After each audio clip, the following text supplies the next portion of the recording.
My name is Dana Grayson, and I was 32 years old on the day I realized my own father had planned to erase his mother from his life. He didn't yell, he didn't argue, he didn't even look guilty. Instead, he smiled. "Just stay right here," he told my grandmother. "We'll be back in a few minutes." Then he walked away. At the time, my grandmother believed him. She had been living with Alzheimer's for several years, and trust came easily to her.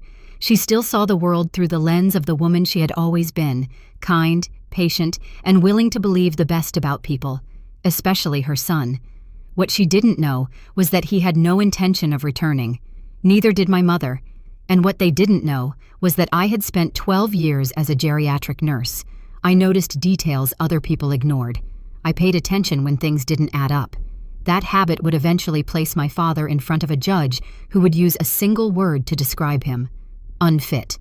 But before any of that happened, there was a family, or at least something that looked like one from the outside. Growing up, I always felt like I belonged to two different worlds. One was my parents' world. My father, Raymond, sold insurance and carried himself with the confidence of a man who believed he always had the answers. My mother, Carol, cared deeply about appearances. Their house was spotless, their lawn looked professionally maintained, and every family photo seemed carefully staged. The other world belonged to my grandmother, Edith. She lived on a farm 2 hours west of Lincoln, surrounded by open fields and rows of lavender she had planted decades earlier. That was where I felt at home. While my parents worried about impressions, Grandma cared about people. She taught me how to pull weeds before I could read. She let me help gather vegetables from the garden. She sang old songs while making dinner and never rushed through a conversation. When I became a nurse years later, people often told me I had a special gift with elderly patients. The truth was much simpler. I had learned everything from Edith. By the time this story began, I was between nursing contracts and living alone in a small rental house. In most families, having free time sounds like a blessing. In mine, it made me the designated problem solver. Whenever something difficult appeared, everyone looked at me. Grandma had been moved off her farm about a year earlier and into my parents' guest room. "We just want to take care of her," my mother had said. Back then, I believed her. Looking back, I wish I'd paid closer attention. The first warning signs were subtle. My mother suddenly became interested in topics she had never cared about before: property values, land assessments, agricultural acreage, the future of the farm. At first, I assumed she was stressed. Caring for someone with dementia is exhausting. I knew that better than anyone, so I made excuses for her.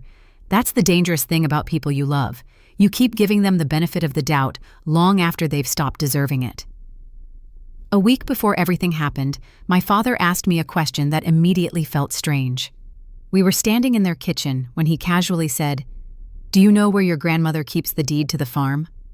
The question seemed innocent, but something about his tone bothered me. When I said I didn't know, he nodded and changed the subject.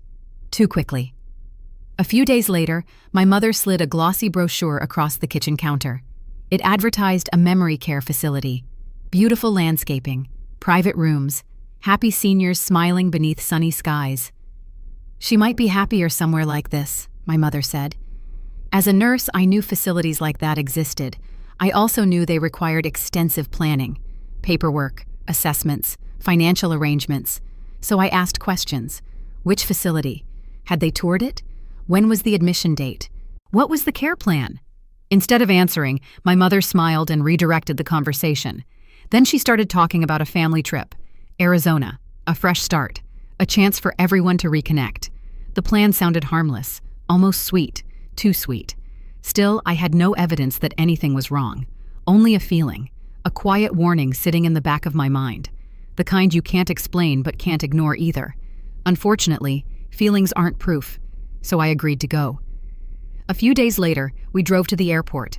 Grandma sat beside me in the back seat, holding my hand the entire way.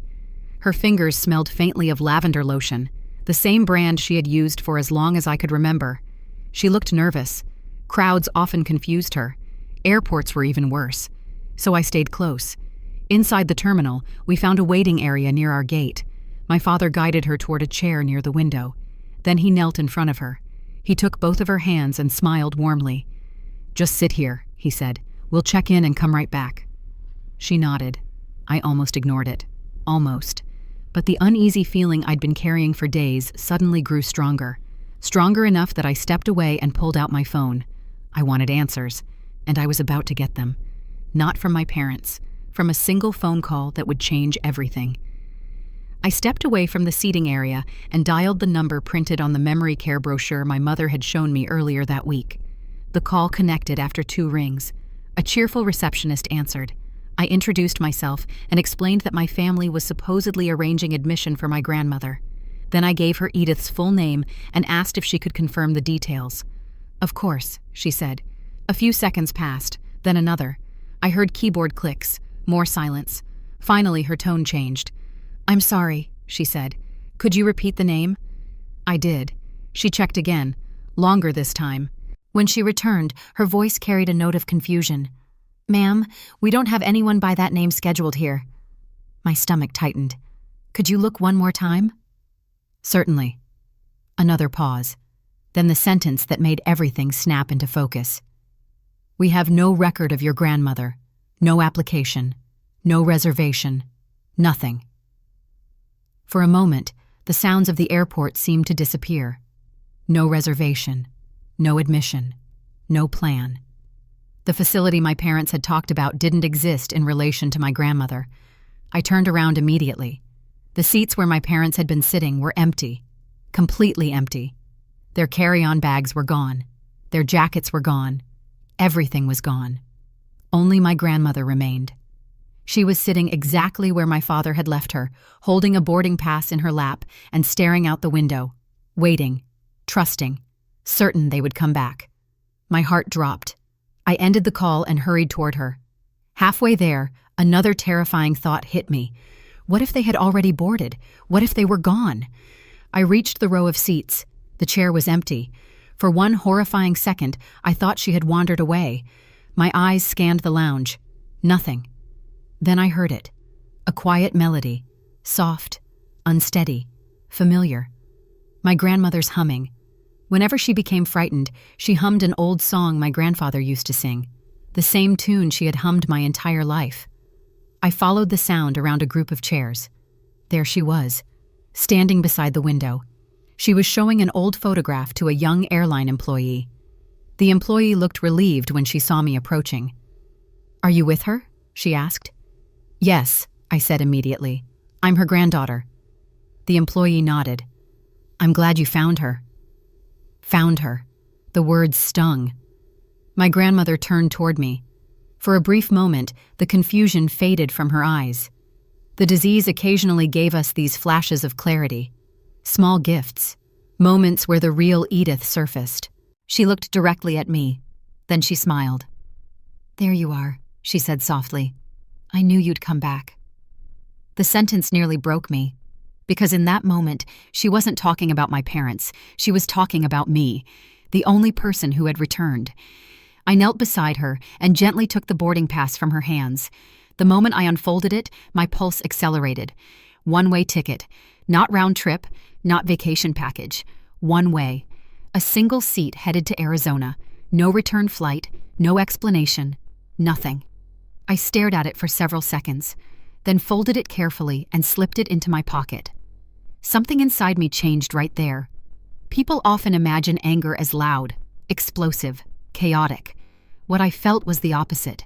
Everything became calm, cold, focused. I wasn't thinking about revenge. I wasn't thinking about confrontation. I was thinking like a nurse.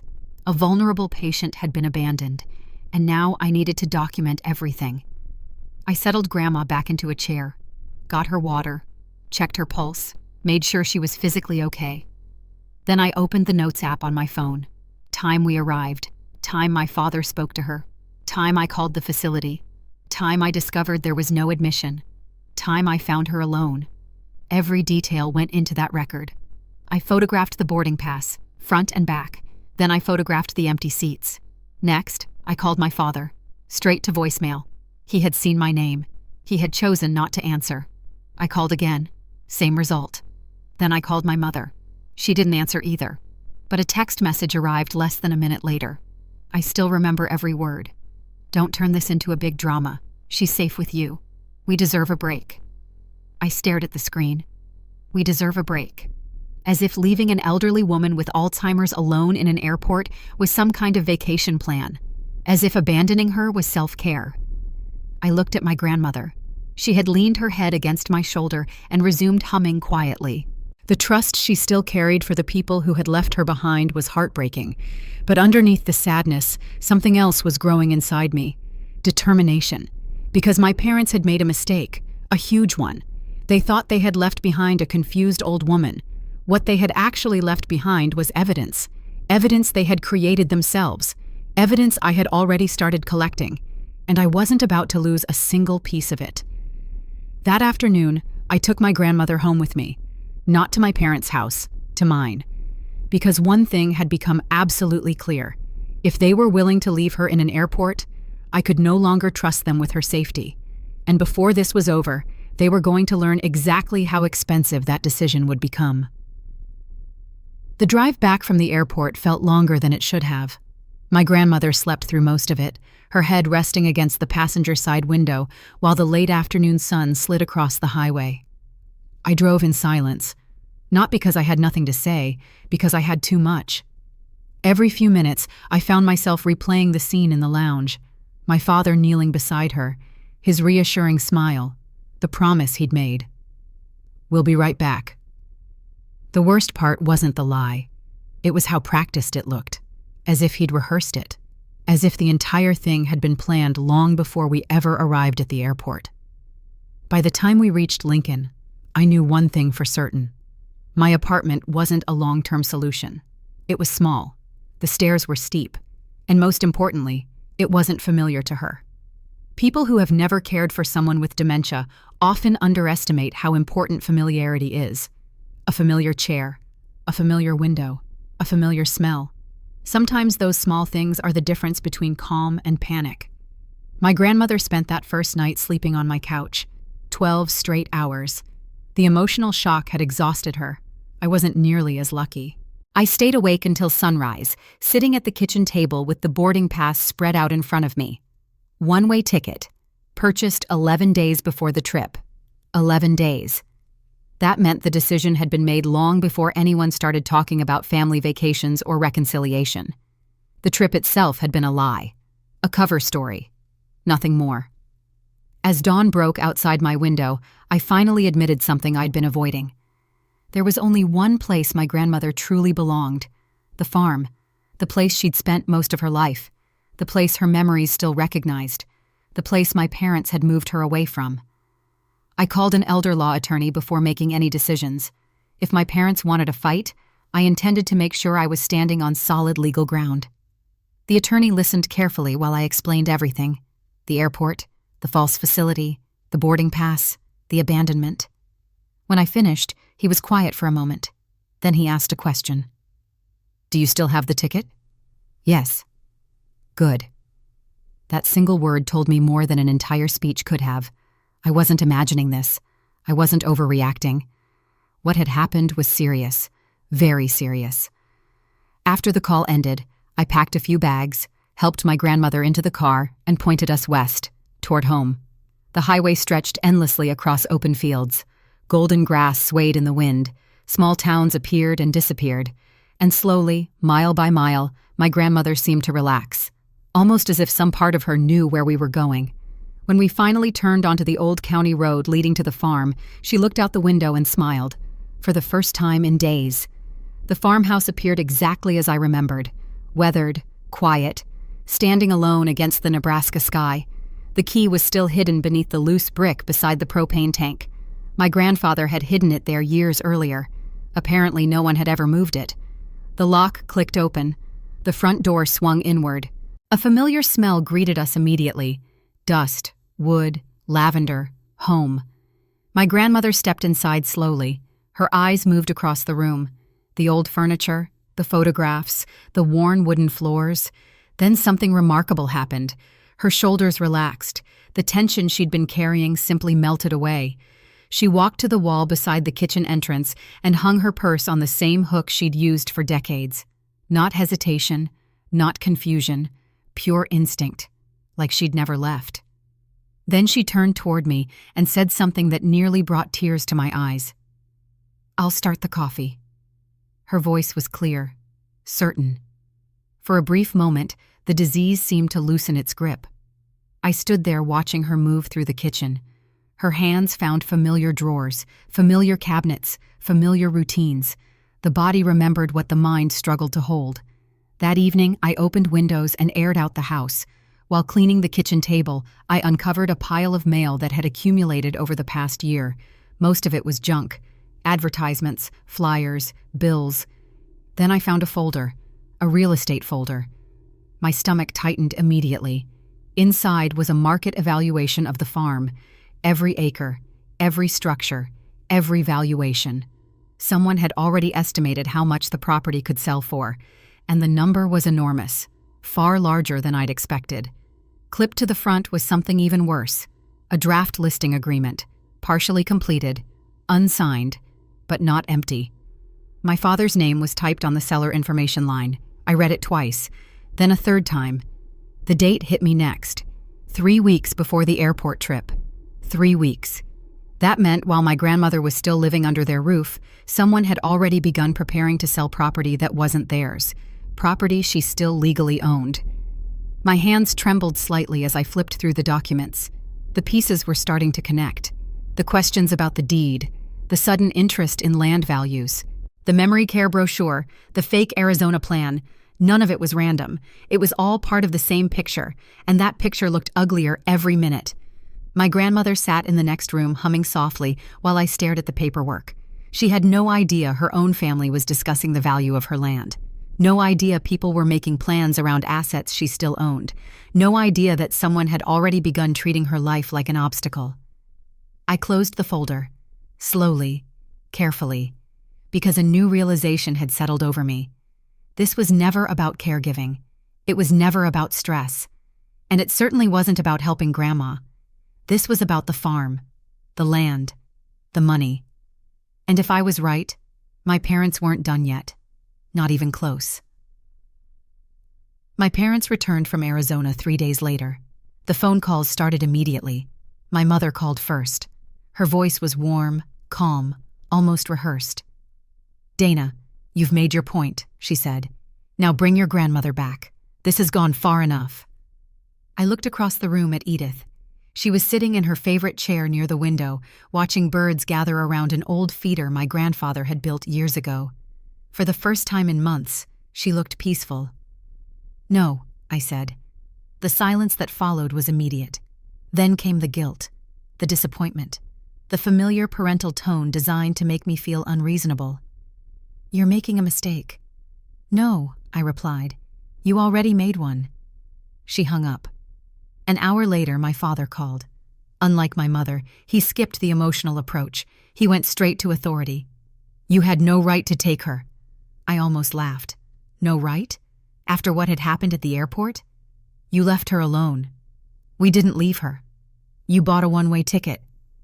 His silence lasted just long enough to tell me everything. Then he changed the subject. That was another thing my father always did when cornered. He never answered the question. He simply found a different one. "There are legal decisions being made for her care." The wording caught my attention. Legal decisions, not family decisions, not medical decisions. Legal decisions. The phrase stayed with me long after the call ended. A day later, I discovered exactly what he meant. The truth came from my Uncle Wes. Of all the people in my family, Wes had one consistent flaw. He couldn't keep his mouth shut. He called that evening without warning. No greeting, no small talk. Straight to the point. "The farm has to sell." I sat up straighter. "What?" "The farm," he repeated. "It has to be sold this year." There it was. Not concern for Grandma, not concern for her health. The farm. I let him keep talking. Sometimes the smartest thing you can do is stay quiet. People reveal more when they think you're listening. "The timing matters," he said.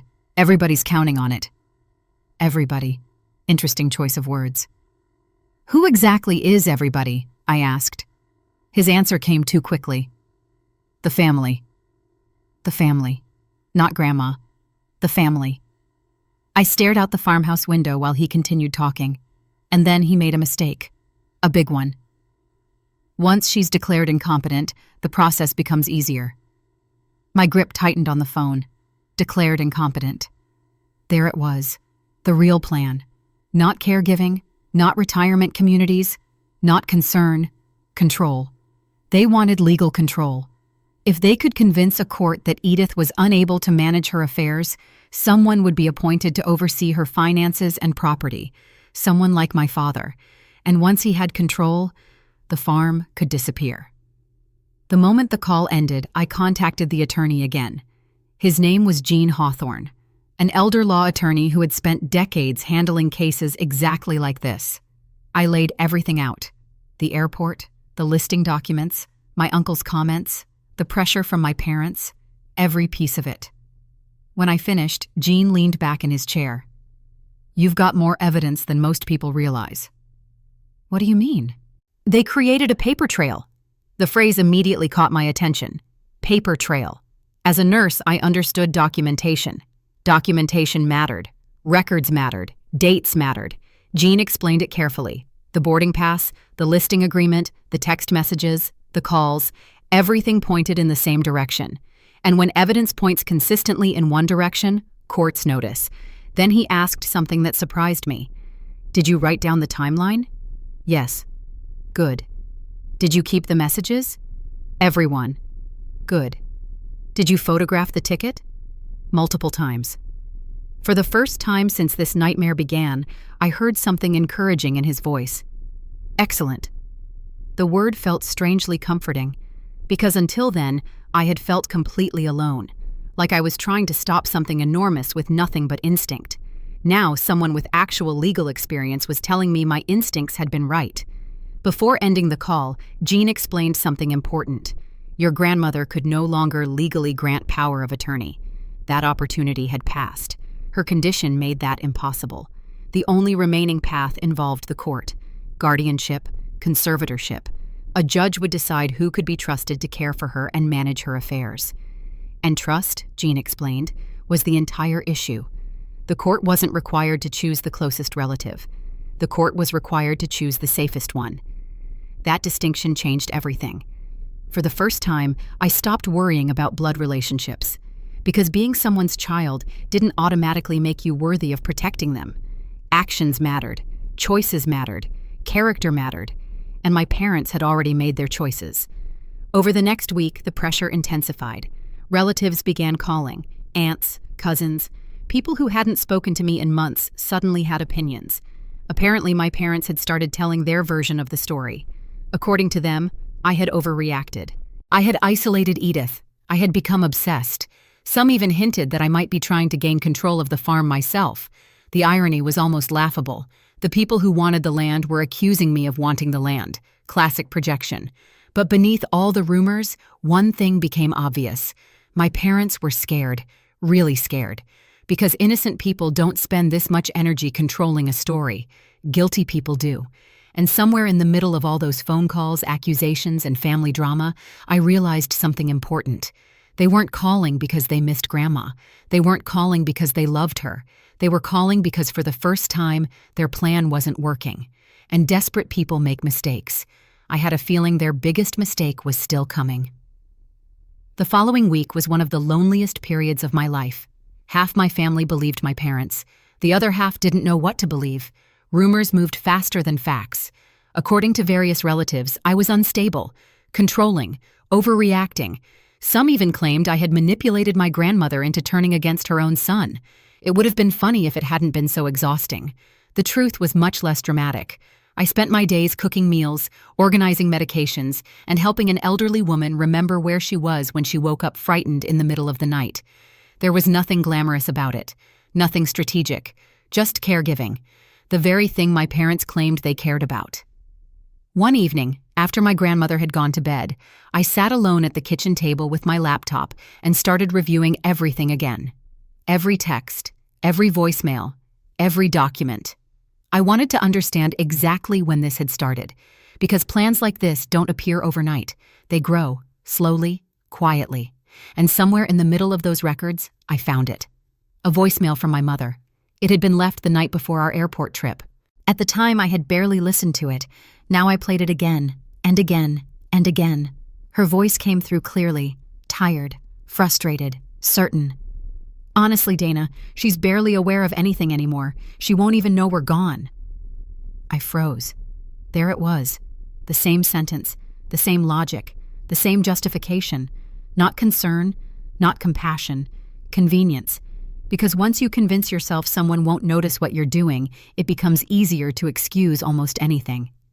I saved a copy of the voicemail immediately. Then I kept digging. An hour later, I found something even worse. Years earlier, my father had added me to a family group message. Most of the time, it sat silent. Occasionally, someone shared holiday plans or birthday reminders. But buried deep in the message history was a conversation between my father and Uncle Wes. I almost missed it. Then one sentence caught my eye. "Don't worry about Mom. The farm is basically mine anyway. We just need to move things along." I stared at the screen, then read it again and again.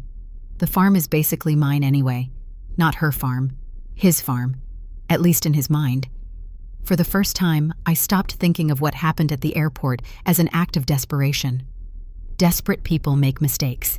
This wasn't a mistake. This was a plan, a calculation, a decision made long before anyone packed a suitcase. The airport wasn't the beginning. It was the execution, the point where the plan became action. And the more evidence I uncovered, the clearer the picture became. They had already decided she was an obstacle standing between them and 160 acres of valuable land. The realization made me sick, not because of the money, because of what it revealed. My grandmother wasn't being treated like a person anymore. She was being treated like paperwork, like a problem waiting to be solved, like a signature that needed replacing. The next few weeks tested every ounce of patience I had. Dementia is cruel. Not because it takes memories, because it steals them unevenly. Some days my grandmother recognized everything. Other days, she recognized almost nothing. The nights were the hardest. Around midnight, she often woke confused, looking for my grandfather, asking questions that belonged to decades earlier. Sometimes she believed she was 30 years younger. Sometimes she believed she had just arrived at the farm. And sometimes she asked questions that broke my heart. Have I done something wrong? Every time she asked it, I felt anger rise inside me. Not toward her, toward the people who had made her feel abandoned, toward the people who had looked at her confusion and decided it made her disposable. One particularly difficult night, headlights swept across the farmhouse windows. I looked outside. A truck was pulling into the driveway. My stomach tightened immediately. Only one person drove that truck. Uncle Wes. It was almost 11 o'clock. No phone call, no warning, just a surprise visit. I met him at the door. "What are you doing here?" "Just checking on things." That answer alone told me he was lying. People who are checking on someone don't arrive unannounced at 11 at night. I let him inside anyway. For the next 20 minutes, he wandered around the house pretending to make conversation, but his eyes kept moving, watching, searching, looking at drawers, looking at cabinets, looking at desks. Finally, he stopped pretending. "Where does she keep the deed?" The question came out before he could stop himself. I almost smiled. Not because it was funny, because it confirmed everything. They didn't have it. For weeks, they had been planning around property they didn't legally control. And now they were searching for the document that proved ownership. The problem was simple. The deed wasn't theirs. The land wasn't theirs. And no amount of pressure was going to change that. When Wes realized he had revealed too much, he quickly changed the subject. But the damage was done. I already had my answer. As soon as he left, I called Jean. The attorney listened carefully. Then he said something that shifted the entire case. "Dana, stop thinking about what they might do next." "What do you mean?" "You already have enough." Enough. The word surprised me, because it felt like I was still chasing evidence, still trying to prove something. But Jean saw it differently. The airport, the ticket, the listing agreement, the voicemail, the text messages, the conversation about the deed. Taken separately, each piece raised questions. Taken together, they told a story. And that story wasn't going to look good in front of a judge. A few days later, another call came. This one changed everything. It was from Adult Protective Services. The caseworker introduced herself and explained that she had reviewed the abandonment report. Then she told me something I hadn't expected. She had requested airport security footage. My heart started pounding, because if the cameras showed what I remembered, my parents were about to have a very bad day, and neither of them knew it yet. 3 days later, I sat inside a small conference room at the Adult Protective Services office across from a caseworker named Marianne Doyle. She had spent nearly 3 decades investigating elder neglect cases. Nothing about her was dramatic. No speeches, no assumptions, just facts. The kind of person who had seen enough to recognize the truth when it walked into a room. A laptop sat open on the table between us. On the screen was airport security footage. The one recording I hadn't been able to stop thinking about. Marianne clicked play. The video began. There was the lounge. There was the window. There was my grandmother. And there was my father. For a few seconds, everything looked exactly as I remembered. He knelt in front of her, took her hands, spoke calmly, then stood up. My mother appeared beside him. Together they turned and started walking away. I swallowed hard, but Marianne didn't stop the footage. She let it continue, and that's when we both saw the detail that changed everything. Halfway across the lounge, my father glanced down at his watch. Not a panicked glance, not confusion, not hesitation. A routine check, the kind someone makes when they're following a schedule, because that's exactly what he was doing, following a plan. Marianne paused the video. The image froze. My father stood in the frame looking at his watch while his elderly mother sat alone behind him. The room remained silent for several seconds. Then Marianne leaned back. "I've been doing this a long time." Her voice was calm, measured, professional. "That wasn't an accident." I didn't answer. I couldn't. Because deep down I had known that already. The footage simply removed any remaining doubt. This wasn't a family overwhelmed by caregiving responsibilities. This wasn't exhaustion. This wasn't confusion. It was abandonment. Planned abandonment. And now there was video. I left the office carrying a printed still image from the footage. My father checking his watch. It felt strange holding a single photograph that contained so much truth. Later that afternoon, I drove directly to Jean Hawthorne's office. The attorney studied the image quietly. Then he set it down beside the growing stack of evidence. The folder was thick now, very thick, and every new piece seemed to strengthen the same story, a story my parents themselves had created. Jean spent the next hour explaining exactly what would happen moving forward. My grandmother's condition meant she could no longer legally manage major financial decisions. The court would need to appoint someone, but there was an important distinction most people misunderstood. Actually, 2 distinctions: guardianship and conservatorship. Guardianship involved personal care, medical decisions, living arrangements, daily well-being. Conservatorship involved finances, property, assets, land, the farm, and neither position automatically went to the closest relative. That misconception had apparently guided my father's entire plan. Jean shook his head. Courts don't hand out authority as a reward for being someone's child. What do they look at? Trustworthiness. The answer was immediate. Who acts in the person's best interest? Who protects them?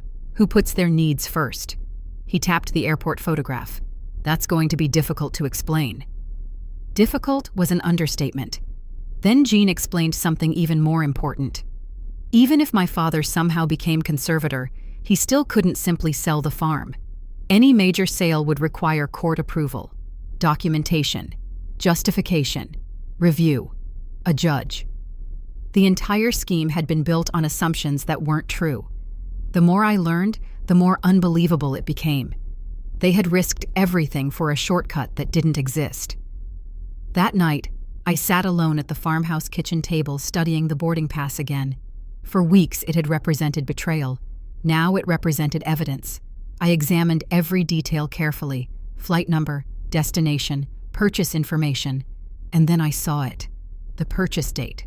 11 days before the trip. 11 days.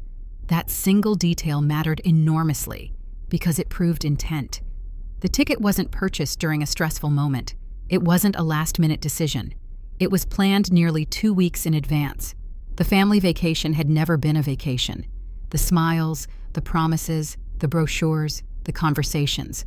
All of it had happened after the ticket was already purchased. The conclusion was unavoidable. The destination wasn't Arizona. The destination was abandonment. The next morning, I contacted Marianne again. When I mentioned the purchase date, she immediately understood why it mattered.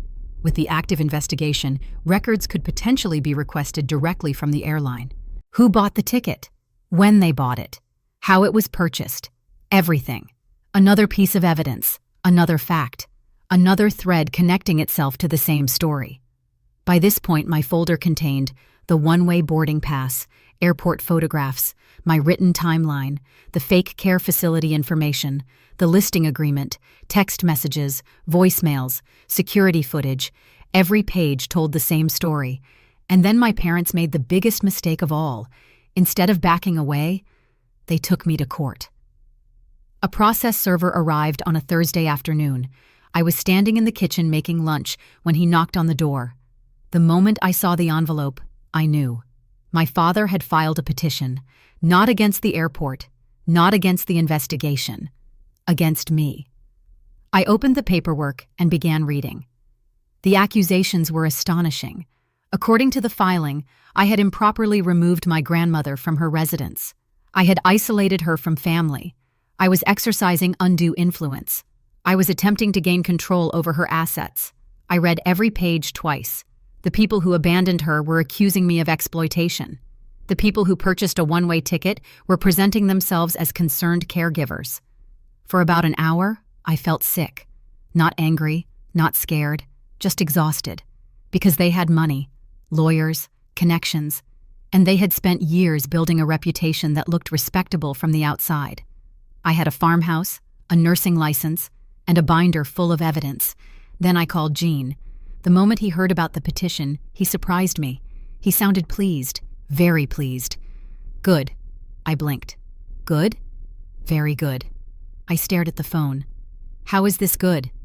Because now, he said, there's going to be a hearing. I remained silent. Gene continued, and at that hearing, everything goes on the record. The boarding pass, the footage, the texts, the listing agreement, every single piece. For the first time, all of it would be placed in front of a judge, in one room, under oath, where stories mattered less than facts. I slowly looked toward the folder sitting on my kitchen table, the folder my parents had unknowingly built themselves. Then I realized something. They thought they were starting a fight. In reality, they had just created the stage where their entire plan would be exposed, and they had done it voluntarily. The hearing was scheduled sooner than anyone expected. Because of the active Adult Protective Services investigation, the court wanted answers quickly. That urgency made my family nervous, and nervous people make mistakes. The closer we got to the hearing, the more cracks appeared. The biggest crack was Uncle Wes. For weeks, I had suspected money problems were driving much of this. Then I learned the truth. His auto repair business was failing. Loan payments had been missed. The bank was applying pressure. And according to relatives who had finally started asking questions, Wes had already counted on receiving money from the farm sale, money he no longer had, money he had apparently spent in his head before it ever existed. Suddenly, everything made sense. The constant urgency, the insistence that the farm be sold immediately, the pressure on my father, the panic. None of it had anything to do with Grandma's well-being. It was debt. Simple, ugly debt. Meanwhile, their attorney continued pushing the same narrative. According to their side, I was the problem. The lonely niece, the manipulative caregiver, the woman trying to seize control of an elderly relative's estate. The irony would have been funny if the stakes weren't so serious. Because the more evidence we gathered, the clearer the reality became. There was no estate grab, no hidden scheme, no secret inheritance plan. There was only one elderly woman who needed protection, and one family trying to profit from her vulnerability. A week before the hearing, my mother appeared at the farmhouse unexpectedly, alone. No father, no lawyer, just her. For a moment, I considered not opening the door. Instead, I stepped aside and let her enter. She sat at the kitchen table where my grandmother had spent decades drinking coffee. For several minutes, neither of us spoke. Then she started talking, really talking, for the first time in months. She described the sleepless nights, the confusion, the stress, the frustration of caring for someone who sometimes forgot who she was. And for a moment, I felt sympathy. because caregiving is hard, incredibly hard. I've spent years watching families struggle under that weight. I understood her exhaustion. I understood her grief. If she had stopped there, things might have been different, but she didn't. Eventually, she looked up at me and said the same sentence I had already heard before, the sentence that seemed to justify everything in her mind. She wouldn't have known the difference. There it was again, the calculation, the logic, the belief that confusion somehow erased humanity. I stared at her for several seconds. Then I answered quietly. She knew. My mother frowned. She didn't. She knew exactly who left. The room fell silent. And she knew exactly who came back. For the first time during that conversation, my mother had no response. Because deep down, she knew I was right. My grandmother might forget dates. She might forget names. She might lose entire conversations. But she never forgot how people made her feel. And she remembered abandonment. My mother left shortly afterward. The tea she had poured remained untouched. As I watched her drive away, any remaining doubt disappeared. The hearing would happen, and it needed to happen. Not for revenge, for accountability. The night before court, my grandmother had one of her difficult evenings. She woke shortly after midnight, disoriented, scared, looking for my grandfather. I sat beside her bed and held her hands, the same hands that had guided me through childhood, the same hands that had planted lavender across the farm. I rubbed lotion into her skin while she slowly relaxed. Then she began humming, the old hymn, the same melody she always returned to when fear found her. Without thinking, I hummed along. For several minutes we sat together in the darkness, granddaughter and grandmother, caregiver and patient, past and present. Eventually she looked directly at me. For a brief moment her eyes cleared, the fog lifted, and she asked a question that hit harder than anything I had heard during this entire ordeal.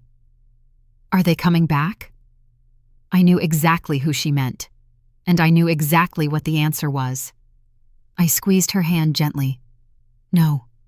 She looked at me quietly. Then I added the only promise I knew I could keep. But I will.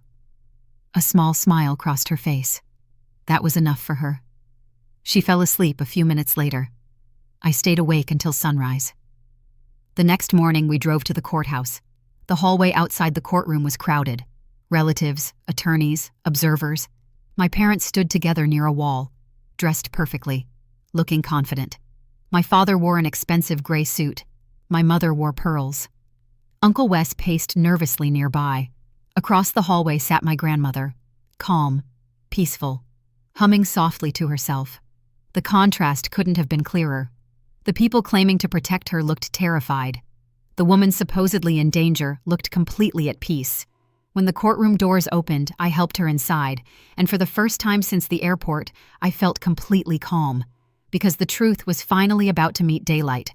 The hearing lasted hours. Their attorney went first. He painted a dramatic picture, a devoted son, a loving daughter-in-law, a troubled niece who had interfered, a family torn apart. Then my father testified. He spoke about sacrifice, responsibility, concern, love. He sounded convincing. Very convincing. If I hadn't known the facts, I might have believed him myself. When their side finished, the judge turned toward us. That was when I stood. No dramatic speech, no anger, no accusations, just evidence. One document at a time, the listing agreement, the voicemail, the text messages, the boarding pass, the purchase records, the care logs, the physician's evaluation. Then finally, the airport footage. The courtroom became silent as the video played. Everyone watched. My father speaking to his mother, walking away, checking his watch, leaving. The screen went dark. Nobody said a word. Then the witnesses testified. The caseworker, the gate agent, each one confirming what the evidence already showed. And that was when my father finally lost control. He stood up abruptly, his face red with anger. "This is ridiculous," he shouted. "She's manipulating everyone." The courtroom froze. Then came the sentence that ended everything. Not from me, from Uncle Wes. Panicking, frustrated, desperate. "We needed that sale." The words exploded into the room. Silence followed. Pure silence. Because suddenly the truth wasn't hidden anymore. Not concern, not caregiving, not love. The sale, the money, the farm. The judge had heard it. Everyone had. I stood and spoke for the last time, quietly, carefully. You told her you'd come right back. I looked directly at my father. You came back for the farm. Then I turned toward my mother. You said she wouldn't know. My voice remained steady. She knew. The judge didn't need long. When she finally ruled, her words were devastating. She found my grandmother incapacitated and in need of protection. She denied my father's petition completely. She denied Uncle Wes's petition completely. Then she appointed me as both guardian and conservator, the person responsible for my grandmother's care, and the person responsible for protecting her property. Finally, she looked directly at my father. What she said next would stay with me forever. A person willing to abandon a vulnerable parent cannot be trusted to manage that parent's future. The courtroom was silent. My father lowered his eyes. For the first time since this began, he had nothing to say. And just like that, it was over. The farm stayed with Edith. The people who tried to take it away lost everything they were chasing. And as I walked out of that courthouse holding my grandmother's hand, I realized something. Family isn't the people who promise they'll come back. Family is the people who actually do.